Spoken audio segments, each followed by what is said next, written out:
This is Phoenix and Bane. They're siblings. Both of them have been tested with an Embark Breed and Health dog DNA test.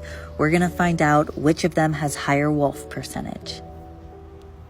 Joan and Mike are going to guess which dog they think has more wolf percentage, which is the first breed in their results.